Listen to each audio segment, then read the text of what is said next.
This is the video for section 2.4. In this section, we're going to talk about solving right triangles. Before we get to that, though, we're going to talk about significant digits. What we want to do if we're trying to figure out how much to round our final answer is we want to look at how many significant digits there were in each value that we used in the calculation. Here's some examples of how many significant digits we would have in some different types of numbers. For these two values, these are both in degrees. They only have the two digits and there's not anything like a 0.0, then each of these has two significant digits. Here where we have our angle measure in degrees and minutes, we've got the degrees, and then it looks like here that the minutes are rounded to the nearest 10 minutes. So that means that our significant digits here are the 5 and the 2 and the 3. That means there are only 3 significant digits here. Same thing for this one. Since this has the decimal point and one value after the decimal point, that means this one has 3 significant digits. Both of these have 4 significant digits. And for this one, again, this is degrees, minutes, and seconds, and this one looks like it's rounded to the nearest 10 seconds, so that would give us 5 significant digits. The 0 at the end doesn't count as a significant digit. And this one also has 5 significant digits. So when we're doing our calculations, we're going to start by finding the number we'll use in our calculations that has the least number of significant digits, and then we'll round the final answer to this many significant digits. Now, most of what we're going to talk about in this section involves solving triangles.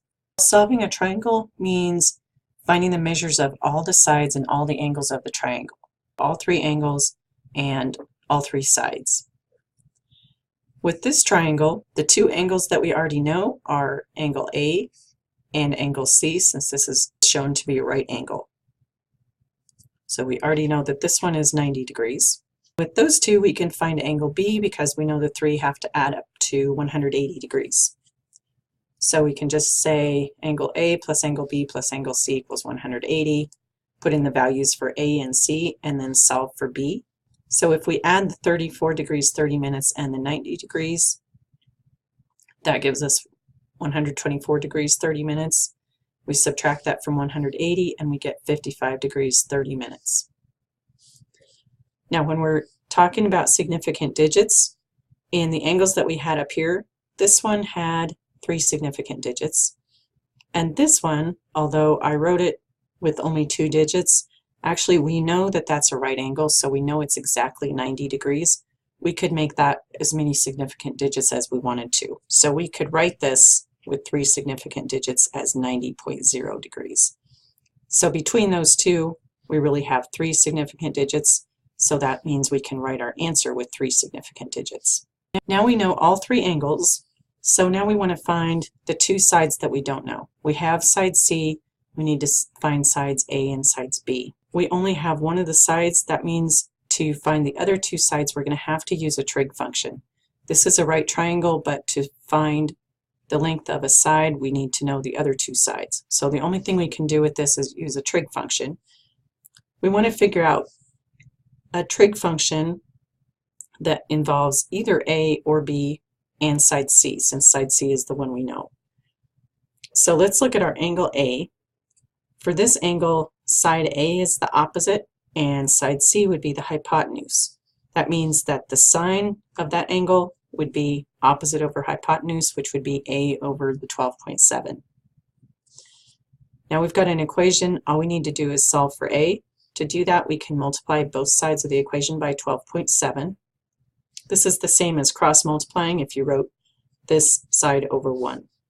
So if we do that, we get 12.7 times the sine of 34 degrees 30 minutes, and that would equal A. If you go ahead and multiply this out on your calculator, just make sure you've got your calculator in degree mode, we get this answer for A. Now we need to think about the significant digits. If we look at the values we had, this had 3 significant digits and this had 3 significant digits. So we want to round to 3 significant digits. That means we're going to round it to 2 decimal places. That would make it 7.19, and the units in this were inches, so that would be inches there also. And since we have side A and side C now, to find side B, we could use either the Pythagorean theorem or we could use a trig relationship. For this one, the trig relationship would probably be better because we already have exact values for the angle measures and for this first side C. Our answer for side A was rounded already, so if we try to use the Pythagorean theorem, that's going to introduce some rounding error. If we look at angle A again, then side B is the adjacent side, side C is the hypotenuse, so we would have this relationship. Adjacent over hypotenuse is cosine. Cosine of 34 degrees 30 minutes would equal B over 12.7. And we want to solve this for B. Again, we can just cross multiply. That gives us 12.7 times cosine of 34 degrees 30 minutes on this side. And if we multiply that out on the calculator, that turns out to be 10.466, and then some more digits after that. Again, we're going 3 significant digits. That would mean we'd want to round to 1 decimal place, which would make it 10.5 inches. Now, some of the problems you'll get in MyMathLab will ask you to use significant digits. Some of the ones that you have on your written homework problems will just tell you how many decimal places to round your answer to. So just follow the directions when you're doing your homework problem. And the last thing, and this has to do with rounding error, if you want to get as much accuracy as possible, always use the given information whenever you can. Just like in that last problem where we used the values that we were given instead of using the value of A that we had calculated. Especially avoid rounding in the intermediate steps of the calculation.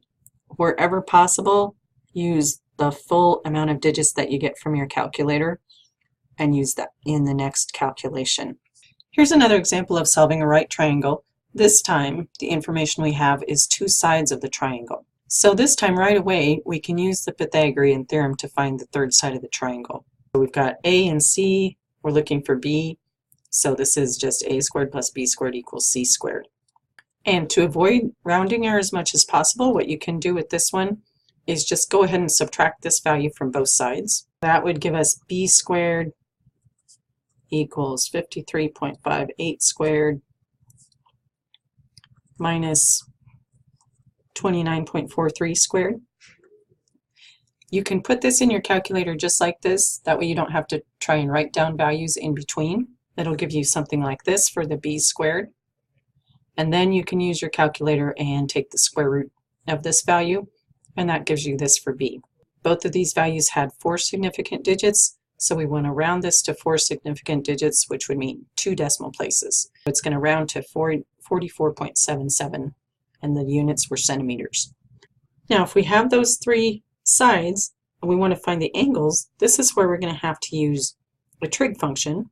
In fact, we're going to end up using an inverse trig function. But first, let's set up a relationship between one of the angles and 2 of the sides. So if we pick angle A, then for this angle, the side opposite is side A, and the hypotenuse is side C. That gives us this equation. That would mean the sine of A, which is opposite of her hypotenuse, would be 29.43 over 53.58. And we want to solve this for A. This is where we're going to use one of those inverse trig functions. We want to use inverse sine so that on this side it will cancel out with the sine function. So I'm doing inverse sine on each side. And notice here I'm not calculating this first. I'm going to put it in my calculator just like this. So I'm doing second and sine to get the inverse sine. And then I'm putting in this fraction in parentheses. That's going to calculate it out and give me back the angle. In this one we want to have 4 significant digits. So I rounded this to 4 significant digits.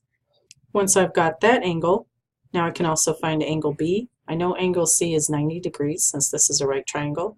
So to get angle B, I just have to subtract angle A from 90 degrees. So that would give me 56.68 degrees for angle B.